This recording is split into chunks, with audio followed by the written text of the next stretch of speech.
Welcome back to the Guardian of Stories YouTube channel. Today we are going over a specific section of my Wattpad stories, specifically the Grey Jedi story that I have been working on since I first started Wattpad in 2018. This will not be a me going down the individual chapters. Those will be separate videos.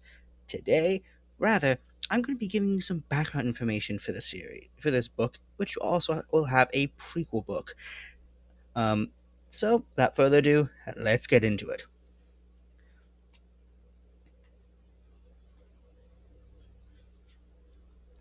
Here we are, my stories, and here's the Grey Jedi. Now, before I'd already given you a bit of a short thing on it, which was, basically just me going over the description of it. Did I ever go over the story notes? I don't think I ever did the story notes. Oh yes, I did.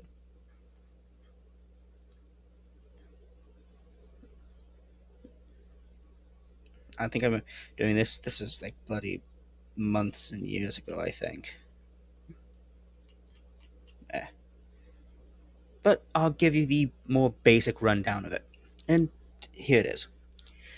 This story was the very first one I'd ever started. This was back in, like I said, 2018, like August or something of 2018. So now this will be almost 8 years old. This is a very old passion project of mine, and it started because I was trying to make a Star Wars OC at a time. I just started getting into making characters, and I'd also been wanting to make my own books, my own writing, just for the heck of it, really. Now, what it came down to is at the time I made it, I was just thinking of what would be a fun idea. And at the time, I'd been watching some videos on YouTube, going over some Legends content. This is back also still going when the Star Wars sequel trilogy was going on, and it just was just starting. And I know for a fact it was definitely after Force Awakens, because I remember during, around the time of that, and a little bit later, when Disney first bought Star Wars, and they had changed a few things. One of them being that Boba Fett and Jango Fett were no longer Mandalorians. Again, this is back when they had said they weren't Mandalorians, when they basically decanonized that. And I had started getting more and more in depth in the reading of certain books and wiki pages for Mandalorians. And I also just started getting into Knights of the Old Republic, as well as a couple other things like the comics. And basically, I just gone down the rabbit hole for Star Wars Legends regarding Mandalorians. And I got it in my head to decide that, hey, I want to do a Mandalorian Jedi. And so I did. And that is where I got the idea for the character Grex Kojas. That was something I just got. The name I got from a literal just Star Wars name generator thing, fantasy name generators. I ended up getting that name, and I thought it was fine. And I think I had mentioned this before in the in my Wattpad showcase that the actual character that at the time when I first came up with the idea came out very similarly and very close in timing. A couple of months, definitely no less than like a year of essentially um of come on brain work with me here. It came out I came up with the idea not long before the announcement of the freaking Star Wars Jedi Fallen Order. Right. It wasn't long before that. Now, because of that, I decided, and at the time, I was thinking of having him do a few different things, but I eventually settled on him being an Order 66 survivor. So he fought in the Clone Wars, and he was a bounty hunter during the time period between Revenge of the Sith and A New Hope. Now, at the time, also, this is when, like I said, I started getting into Legends content a lot, especially Knights of the Old Republic. And that's when I started getting into the concept for Grey Jedi, hence the name of the book. And I was really always fascinated because even in my own internal head, I always thought the way I've always saw the Force is that with the light side and the dark side, they're two halves. They're both necessary sections of the Force that are just often taken to extremes. The light side tends to be the more stabilizing, growing effect. However, it become like all life, it eventually will stagnate if there's no competition, no conflict, no driving outside force, and eventually just stays the same. It just keeps growing until it just collapses under its own weight. Whereas the dark side is that competition, that drive, that outside force, the conflict. But it is not a sustainable cycle. It continues to it's like a it is like a flame. It will if because eventually it will just burn. It's not a sustainable cycle. It's a cycle that can never be sustained and will eventually burn itself out. It's like like I said, it's a fire. You have to keep feeding it. But eventually you're going to run out of fuel and it's going to burn itself out. And if you give too much too quickly, which often happens, it goes completely out of control and will just burn you. You can't control it properly. It will eventually get loose or it will burn out. Only when working together and properly working between them and with these two groups does it work. And granted, they're always going to be difficult to do that because the point is the universe needs both. You can't have one without the other. It's a bit of a yin yang thing. You can't have the light side without the dark or the dark without the light. They both exist for a reason. They keep everything in a cycle, in a constant cycle that's never really ending because it's not meant to. One feeds the other, and they keep going, and the wheel keeps turning. And so that's kind of the concept I decided to work with early on. Now, over time, I've decided to change that a bit more. But I'll get to that in a minute. The overall idea that I had for Grex is that and I'm going to start with just the character as he stands right now. And some of it will be a little bit of a spoiler for the book, but that shouldn't be too bad because it's going to take me for a while to finish this bloody book. And it's this. Grex, here's a bit of the overview for his character.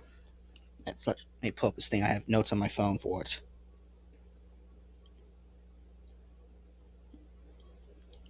Grex, he is, like I said, he is a Mandalorian Jedi. Specifically, he is one of the very few Mandalorian Jedi that's ever existed. Especially in canon and even in Legends, we don't actually know that many Jedi who have been Mandalorians, whether via heritage or in practice. Grex is one of the few that kind of becomes both. And I'll explain that in a bit.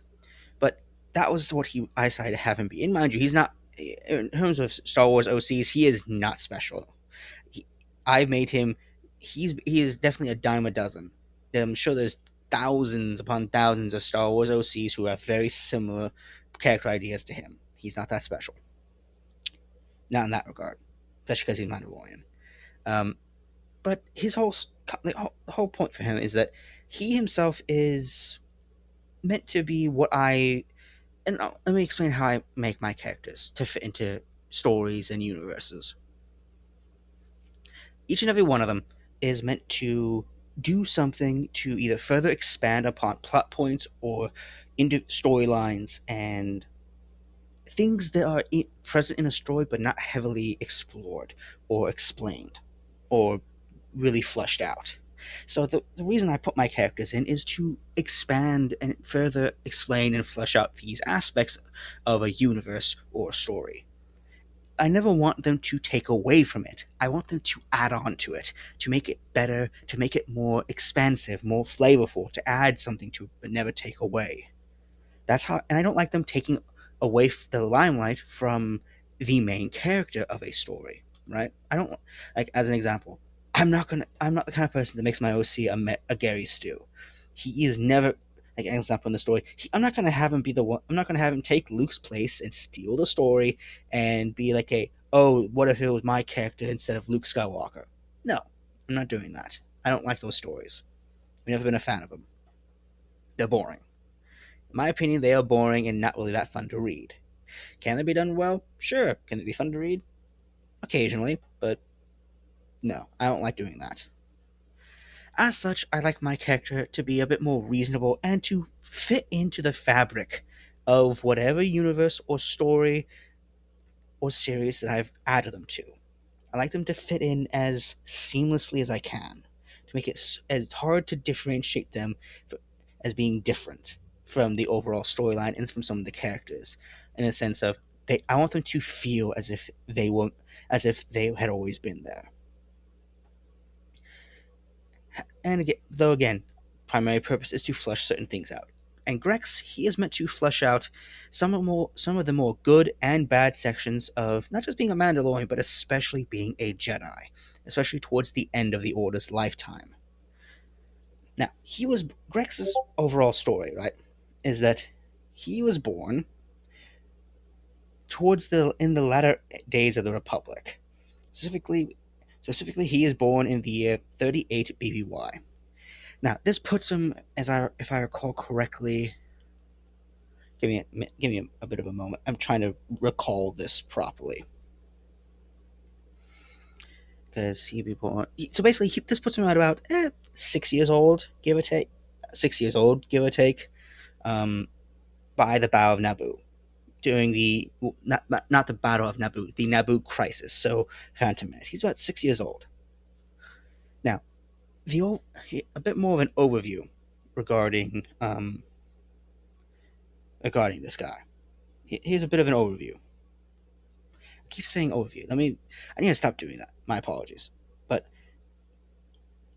he is one of the rare cases where the Jedi, and something I kind of did decide on early on with this character, is that he was going to be one of those kids the Jedi kind of took by force. Though over time, and this will be something I'm going to explain right now instead of later. As time has gone on, Star Wars had Lucasfilm and Star Wars and Disney have decided that wasn't a very common occurrence for Jedi to just basically yoink a kid like they was child protective services. They're not CP. They're not the galaxy's CPS when it comes to force sensitive children. Grex, and so I've decided to keep that part, but Grex is still going to be one of the very few Padawans that was taken forcefully from his family. And here's the reason why this would be the backstory for it. This will be explained probably at some point later on in the book as well, but I'm putting it here. Grex's family were the Kojas clan. They're that's the clan Mandalorian clan he's a part of. They fought in the Mandalorian Civil Wars, and they were one of the groups that was eventually lost that fight. They were not friendly towards Death Watch. They were kind of along the same line of the Mandalorian protectors. However, they eventually left the war before the war really ended, mainly because they got their asses handed to them. They suffered greatly and they left. They saw the writing on the wall and they left early.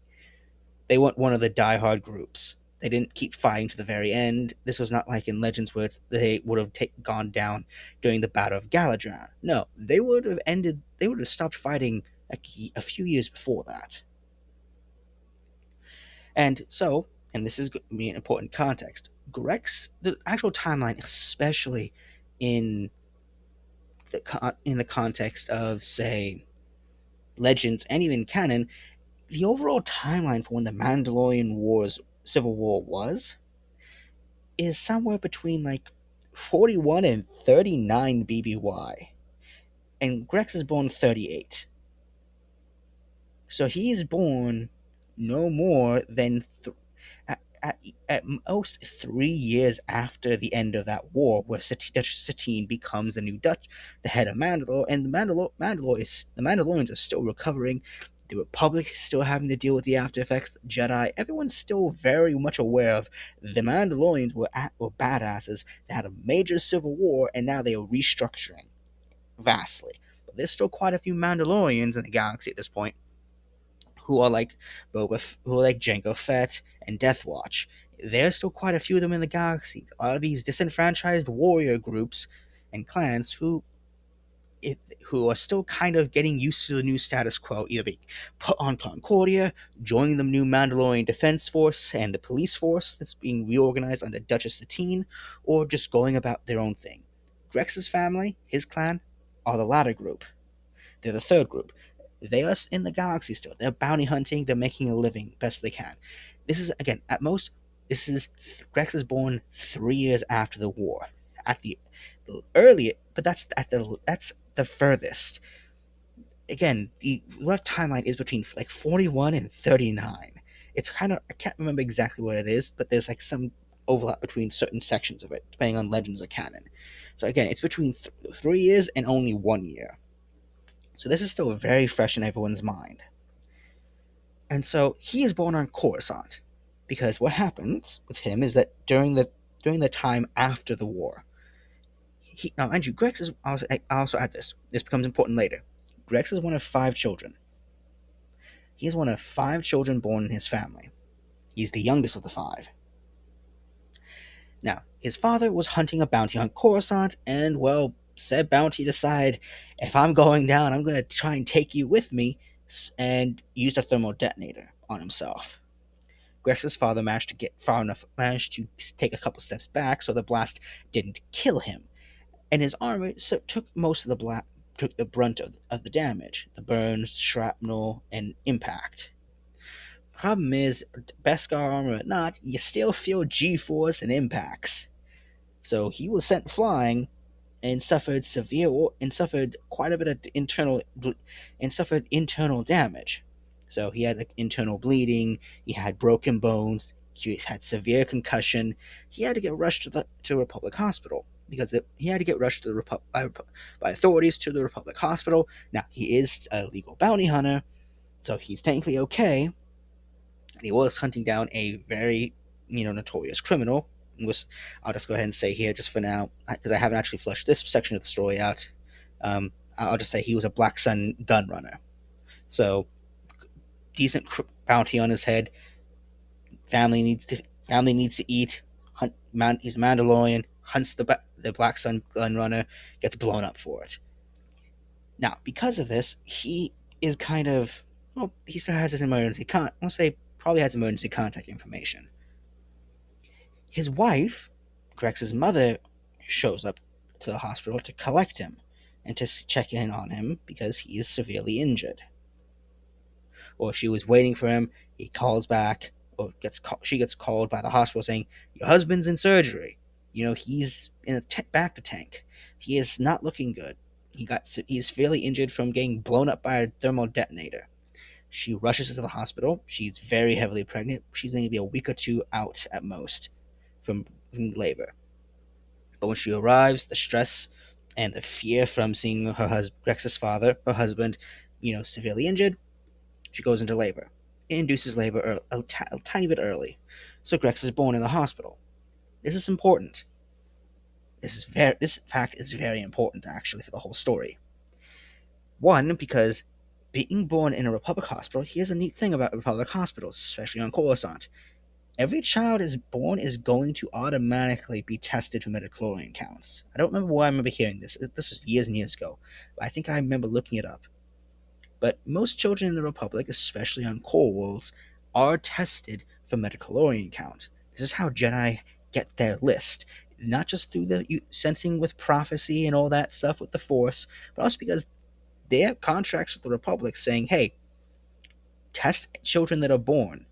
That way we can have an idea of who is and who isn't a possible danger and so on.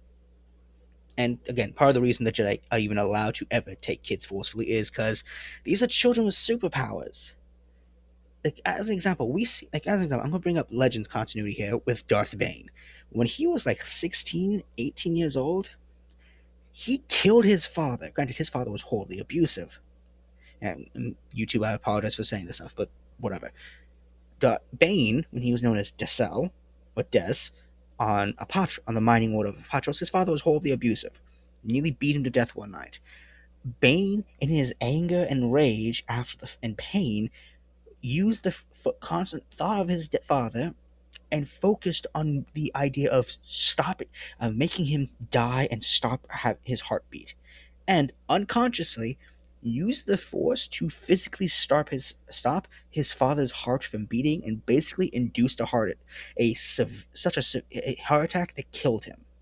He unintentionally, while yes he wanted his father dead, he didn't actually realize he was killing him. It was entirely unintentional. He unintentionally killed his own father. And that's just one case. There are other cases where this kind of thing can also happen. Force young children and teenagers with the Force can be incredibly volatile given the right circumstances, even if they have no training, especially depending on how powerful this could end up being. Like Bane was a rare circumstance where he didn't get training till he was in his mid 20s. He was like in his early to mid 20s, was very and as such didn't get much training early on. That also meant he was also ironically enough, was very powerful, and that kind of helped make up for it. But we also see people like Anakin using very good force augmented reflexes to quite literally, be able to be one of the youngest pod racer ever, or one of them, and one of the few humans that can successfully pod race without dying. You know, most hum- so on occasion you do get children who are very powerful early on. They can use the force to become very who can do a lot of bad things. Yes, you're not gonna find a like 5-year-old who can use Sith lightning. But what's going to stop them from going completely stir crazy? Kind of like say Empress Valen, like Valen from Star Wars: The Old Republic, who when she's like 12 years old, yes, she is taught to use the Force at this point, but she's so pissed off at the fact she's losing to this one Nitus Zakul that she can't stops him mid fight and crushes him in his armor and kills him. On occasion, there could be kids who could end up doing that, especially if they have any sort of mental issue. If they have severe mental illness, that could end, or any sort of disabilities, certain things can manifest more greatly, and that can which can cause them to be a danger to themselves or to others. Or hey, you have a kid who ends up being able to read minds very well. What happens if they read a criminal's mind and decide to blurt out what they're seeing in that guy's head to everyone on the street around them? That criminal might panic and shoot them, or do something really bad. Point being, it makes sense why the Jedi have to have a list on these kids early on and why they might end up taking them from their families, forcefully or otherwise, because these kids can pose a danger. Now, that doesn't mean they're going to be kidnapping or hey, we have to take them every time. No, but if they pose a danger to themselves and to others, they should at least be taught. They should at least be trained for a few years to be taught how to turn off their ability so that they aren't putting themselves and others at risk. At the very least, they need to be taught how to restrain themselves. Now, sorry for the rant. Moving on. Because Grex was born in the Republic Hospital on the planet of Coruscant, he was immediately tested, and that showed that he had enough metachlorians that yes, he had a very good potential for being trained. Furthermore, because this is so soon after the end of the Mandalorian Civil War, this is on Coruscant, and the only reason he's here is because his father nearly died in a very dangerous profession, and his mother, upon seeing his father be this injured, ended up going into labor going into labor from the shock of it and the stress. Essentially, his parents were seen as unfit, especially for being the parents of a force sensitive child. As such, say a day or two later, when his father was cleared, at least was out of the immediate danger zone, and Grex and Grex's mother, I actually need to come up with names for them at this point. I still need to write the names. I think I had some names. I don't remember. I need to look at it later. But anyway, um, because his parents, because all this was taken into account. A couple of days later, when Grex is, deemed healthy enough, and his parents are essentially like, okay, we're healthy enough to move and to get the father onto a gurney and get him out, even if he can't really walk, basically just get him out. His parents decide to leave. Now, they were also aware of the danger they were in. That, yeah, no, we, and this is also going to, and I will say they didn't intend for him to be born on Coruscant. That was entirely accidental, and they really hated it. And I'll get into why in a minute. But Grex himself, well, they understood. I'll put it lightly. His family was aware this could happen, and so when they were leaving, they brought in about 3 to 4 other Mandalorians with them to help get them out. Because the thing is, his parents were also the clan heads. also clan heads at this point, but there wasn't much of their clan left. There's only maybe a dozen actual warriors left, with the rest being the families. Now, Grex's parents, they were about to try and leave when a couple Jedi showed up to take custody of Grex. This was several Jedi Seekers, about half a dozen.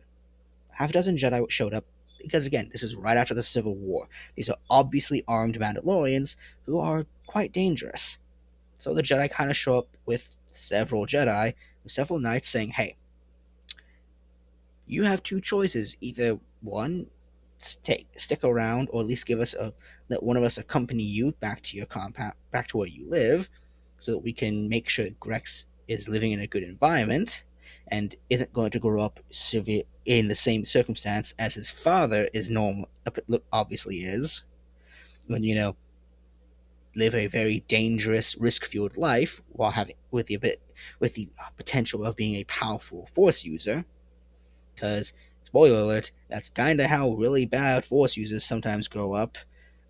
If they're in stressful environments, they're going to tap into the force to survive, usually the dark side, and that's how you get people killing somebody else by breaking their neck accidentally with the force or something else.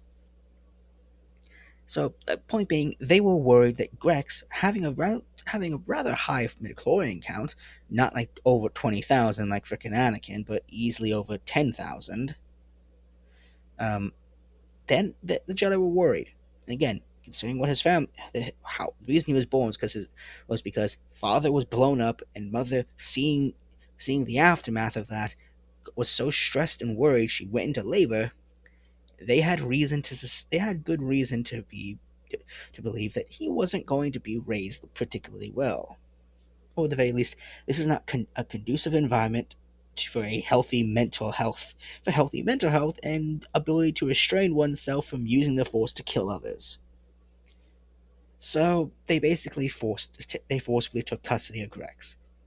And mind you, it's not like his parents weren't somewhat prepared for this. That's why they brought four of the Mandalorians, which is why the Jedi showed up with six Jedi Knights. Now, with this little bit of a standoff, Grex's parents willingly gave up. Did in fact willingly give Grex up, but and they were given the choice of, you can still come visit him, or we could company one of us, or some of us can accompany you back to wherever your clan is, and we will just keep an eye on him, and every couple years show up to make sure he's still healthy and isn't going stir crazy, because you know what Jedi can do, we know what Mandalorians can do. Can you imagine a Mandalorian with Jedi powers if he gets pissed off at his sibling and accidentally puts his head through a wall with telekinesis? There are issues that need to be resolved and that need to keep an eye on the kid. His parents, however, decided no. They just dumped Grex. They just handed Grex over and left. No contact information, nothing. They abandoned him. And I'll go ahead and spoil it right now. Remember how I said Grex was one of five siblings? Yeah, his four older siblings were all force sensitive as well, to varying degrees. Some were a bit lesser than him, others were stronger than him. As a result, and mind you, his parents were aware of this fact. They knew their kids were force sensitive, and at least the older two, who at this point were about 4 years old, they were already 4 and 5 years old respectively. They were already beginning to show signs of force sensitivity. One of them was occasionally speaking in the parents' heads, and the other one liked to throw rocks at his sibling. Loved to throw rocks at his siblings with the force. So yeah, they were well aware that this stuff was already showing up. His parents were a bit worried that the Jedi would forcibly take custody of all the kids, and they knew the stories that usually by the time these kids are like 12 to 15, they stop talking to the families entirely. So Grex was essentially a sacrificial lamb. They hand him over so they don't have to reveal they have four other children just like him, who also are force sensitive. So it was kind of bad on both sides of this. Now, the Jedi did try and keep tabs on the family, but kind of had a hard time, because from that point on, the clan did their best to stay out of the Republic as much as they could, or at the very least to not get involved with hospitals and stuff. Try and stay under the radar for a while. So Grex was raised from infancy onwards by the Jedi, though he was still told about his records, his name, his heritage, and he was a very curious Jedi. He was a very curious child. So from the moment he could read and learn about what he was and who he would investigate his heritage. He would read about it. He would research it. He taught himself Mandoa. He learned a lot of it with some help from tutors and from droids, but a lot of it was self-taught. He basically consumed knowledge with to a level that was honestly concerning for the Jedi Order. They were a bit concerned with how obsessed he was over his culture. Granted, they were also just concerned over his desire for knowledge in general. He was basically like an Exar Kun. He was kind of like a young Exar Kun. He loved to read, loved to learn anything he could. His earliest words were "why." Well, what's that and why?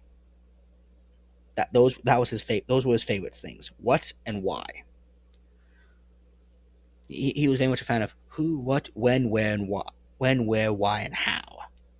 He was a very, very curious and questioning kid. One second. Now, sorry for that short interruption. You'll probably notice a slight gap in the clips, but whatever. Back to it. Um, I'm not going to spoil everything about Grex and his time in the Order. That's going to be better explained in the prequel book to the Grey Jedi. Which, one second, I believe I titled that. I'm going to give y'all another look behind the scenes on my stories. One moment.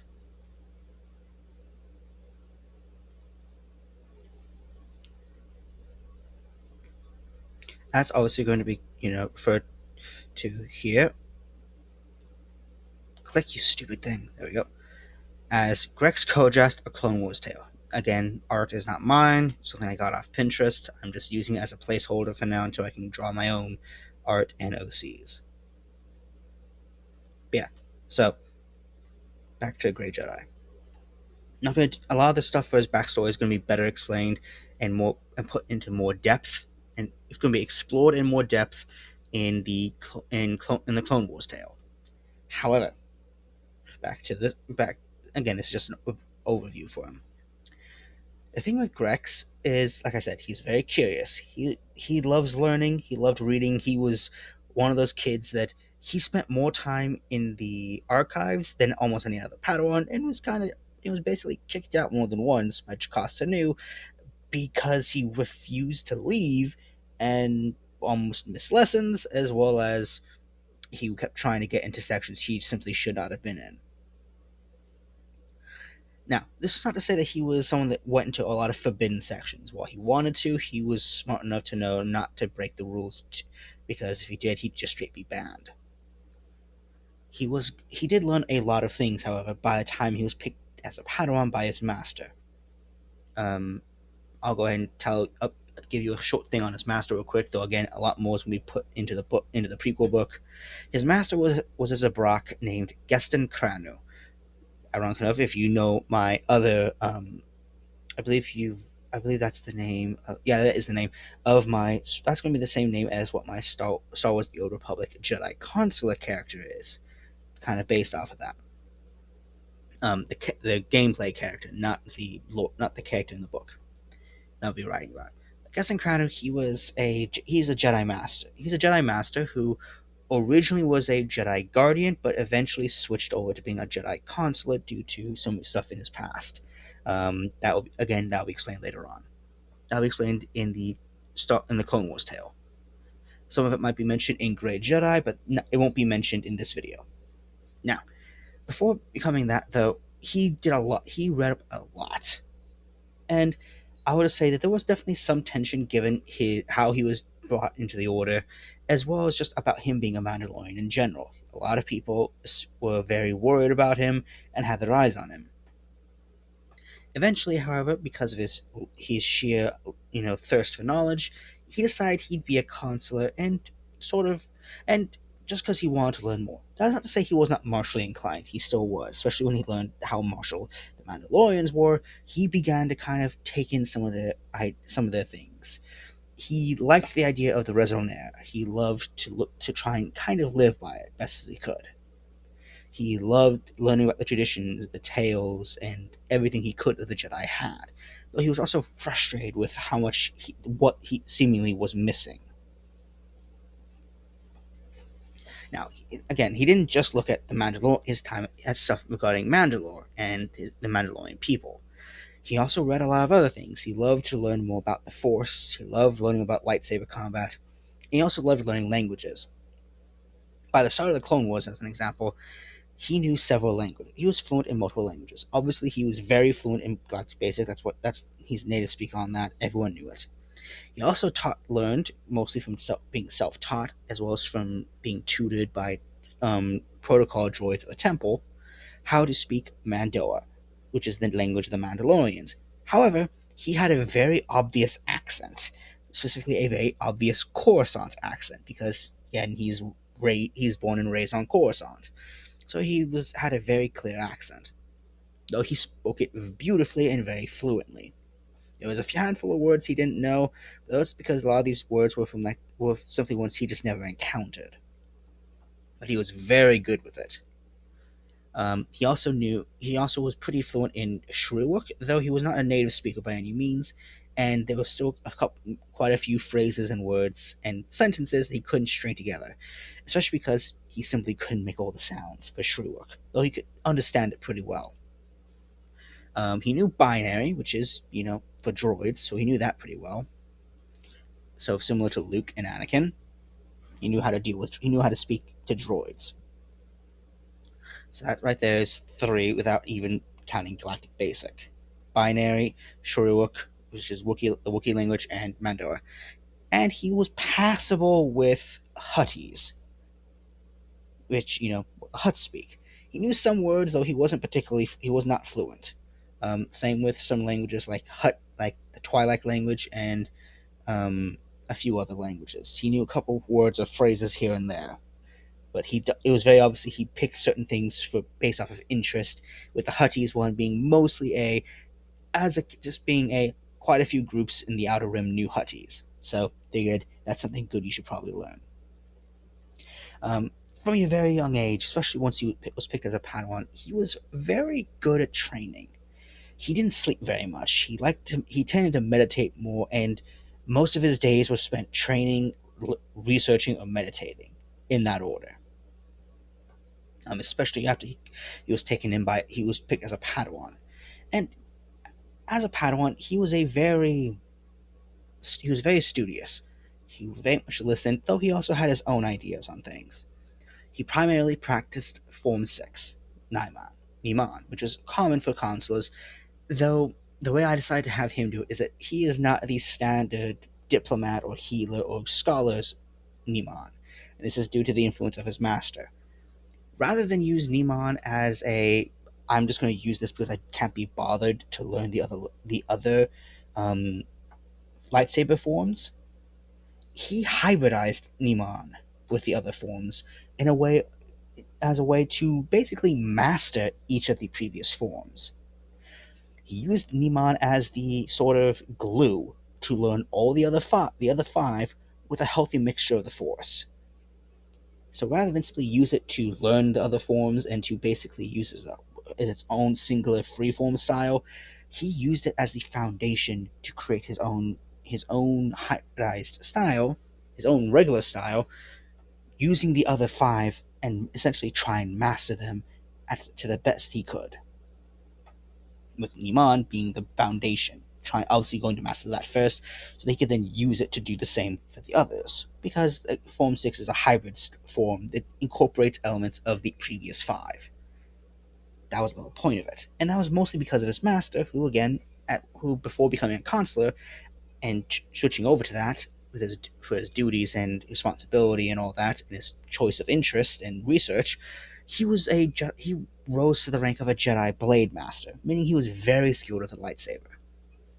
Now, Grex, because of this, was also very skilled with the lightsaber. And let me go ahead and also add this: Grex is about 2 years older than Ahsoka, and the way I decided to have it is that during the Clone Wars, Grex is about equal to Ahsoka in terms of in terms of fighting, especially with a lightsaber. Um, he's not going to be as good as at blaster deflection, as he doesn't have the years of training against the clones like Ahsoka did. But he is very good, and he had a similar style. He had a similar mentality. His master had a similar mentality to Anakin, more so done by because of years and years dealing with gangsters and criminals and some battle droids. It was not as extensive or as intense as Ahsoka's by any means, maybe half as much at best, but it was still there. Um, in the time period before the Clone Wars and during the Clone Wars, Grex and his master had quite a few of their own adventures, including, I'll go ahead and spoil this much. Grex had a run in with Ventress at one point, halfway through the war, and was involved in a fight with Grievous during the Battle of Coruscant. That I'll get to later. Now, a bit more of an overview is that Grex is going to be involved at the in the in our, is going to be involved in Order 66. I will not tell you what capacity. And though I will tell you this, you can probably guess this, but whatever. He does obviously survive his fight with Grievous. He does not get killed. He survives all his encounters and will eventually and will ultimately survive Order 66 as well, and will go on most of his life.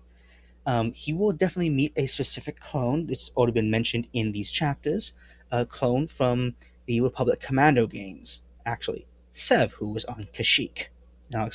And I'll get a bit more into explaining how that happened later on. But point being here, Grex and Sev eventually work together and become bounty hunting partners. And together they will end up finding Grex's his original family, his Mandalorian clan, which that doesn't go over particularly well at first, but it does, which will be explored later on in this story as well. Now, the point being is that he does eventually ingratiate himself into his original family, reconnect with them, and get to the point where we meet him in the beginning of the story, in the prologue. That being that he's basically hired by, which I'll give you a short, which I'm not going to give you a short brief of it. You'll just read the story. But the overall themes of Grex is that he's meant to explore the duality of a lot of different groups: the Mandalorians, the Jedi, the good parts, and the bad. He's meant to be he's slightly a criticism, and he himself will end up criticizing parts of the Jedi and the Mandalorians, good and both praising the parts that are good and criticizing the failures of both groups. As an example, with the Jedi, he's going to point out that their ideas on attachment are outdated and ultimately don't really work. And certain things could definitely have been done better, and they should never have gotten so involved in politics as they were. As well as the fact that the Jedi Order as a whole should never have been in the Clone Wars. Individual Jedi, sure, they should have been allowed to volunteer and join, maybe even, especially the older Jedi, could have probably taken roles as commanders and generals, especially the people like Plo Koon or Windu, who had served in conflicts alongside the Republic judicial forces and planetary defense forces or sector defense forces prior to the Clone Wars. But and or Jedi could have served essentially as healers, diplomats, um, humanitarian aid for people like Bail Organa or Padme, and most especially, or if you want to be very martial, hey, Windu, Anakin, join up with the Clone Commandos, the Bad Batch, join in as basically the special commando units, into the commando units, the special forces, because that's honestly what the Jedi were honestly best for. Most Jedi should not, as Grex himself will experience and both talk about in this story and in the prequel story, the Jedi were never meant, built, or trained properly to be battlefield commanders. These were positions that most Jedi could not fill, and should never have had to. And that's something he is going to criticize in this book especially. The Jedi make mistakes. They made a lot of them.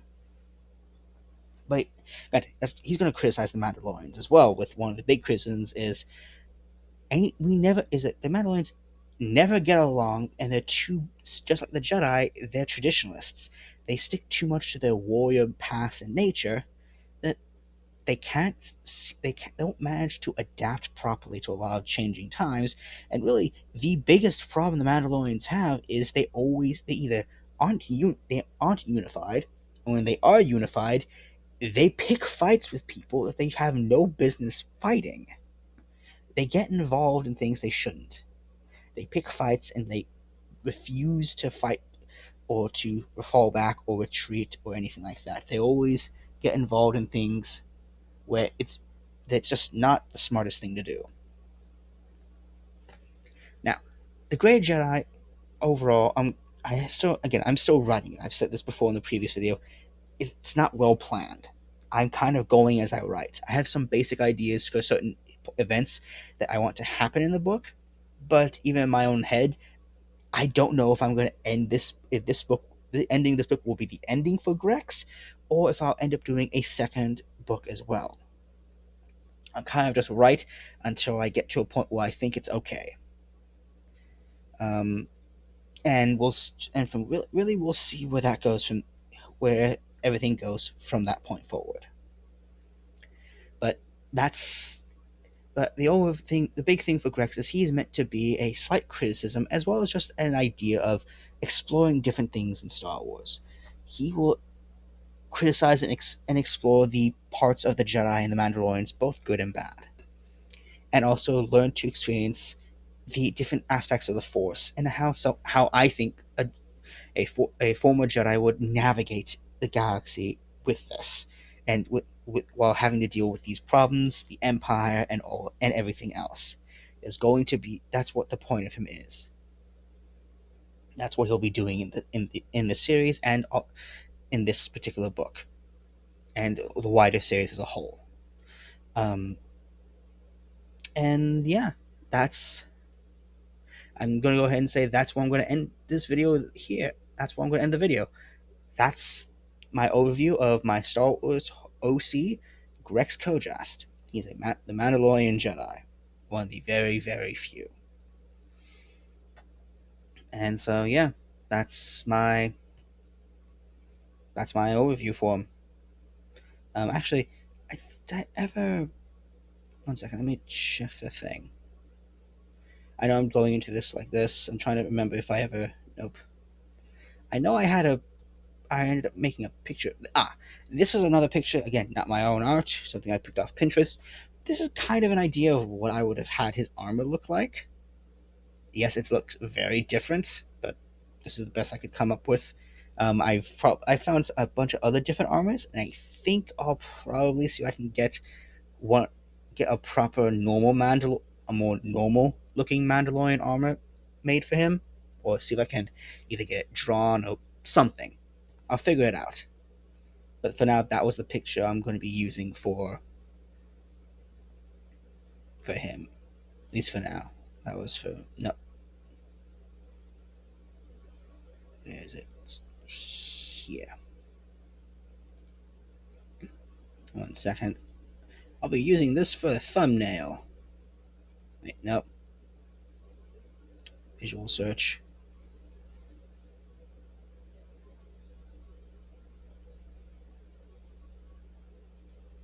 Yes, it was the original file name. I think I got this from. Actually, it was from DeviantArt, not Pinterest. Was Bubba Jet by Hokunin on DeviantArt. So there's me link. Basically, go check that out. I guess this is me, pointing out that yeah, no, go check this guy out. Go check this one out. I honestly love this picture. I've honestly always loved this picture. But yeah, so going back to this, look it off visual search. Yeah, and I'll be using this and a few other things so I can make a nice, decent thumbnail for this video. Yeah, so that's going to be the end of the video here. I hope you enjoyed it. I hope you enjoyed this particular showcase of this character. I'll be doing another one for one of my other book series, probably the Percy Jackson one, giving you a bit of an overview for that. And also, once I'm done with that, and I'll probably also be doing another one for my Naruto character, I'll start getting into reading reading for the chapters of this book. And I'll be doing that chapter by chapter, one after the other. They will definitely vary in length for the videos for the readings because, well, obviously some of these are quite a bit longer. The prologue's like a little over 900 words, and the last chapter I published was over 3,000 words. So it's definitely going to be a bit of a longer read. Certain ones will definitely be longer than others, and I'll be doing it weekly just so I can have time to eventually write some more and get more content put out. And I'll also be alternating between some probably I think once I get to like the last chapter that I published for this one, I'll probably start switching over to the other books I've been working on. So hopefully they'll have some more published stuff done, just so I can have time to again continue publishing because obviously I can't do full readings of the finished books because none of them are finished. But if you enjoyed this video and my long rant on this, please leave a like. If you have subscribed, if you haven't done so already, leave a comment. Tell me what you think about it, what you think of Grex and the overall premise for the book. Let me know if you've already read the book or not, or if you started reading it. I'll definitely link. I will still link the story, or at least my Wattpad, or at least I'll link my profile to. I'll leave the link for it in the description of the video below. And so please leave a comment if you want to see more, if you want to stick around for the other overviews I'll be doing or for the readings, and just tell me if you like it. I'll also be leaving. Also be at the on the end screen here. I'll definitely be putting one up for the my homebrewing writing stuff. I'll also be putting some more stuff for the last video I did on this type of thing, which is the Wattpad showcase. So you can see a few of my other works, and I'll be putting putting more videos at the end of this video as well. Please go check them out, and please leave some likes for this one. Give it some love if you enjoyed it. And for the Wattpad showcase video, please go back and rewatch it if you've already watched it already, or watch it now, or please go and watch it if you haven't done so already, because it's almost at 100 views. Can we please just break that 100 view? I'd love if we could break 100. It's somehow done the best by at least almost three times better than any other long form video I've made so far. Please go check it out and at least get to 100 or more. Please, I want to be able to say that. I'm begging you. This is just a milestone on my own end. But regardless, thank you for watching my video and giving me the time. Please check out my other videos. Give me some support. Tell me if you enjoy it or not. Even if you didn't enjoy it, just tell me if I had a problem or if I'm just overly annoying and ranting. But yeah, so see you guys later. Peace.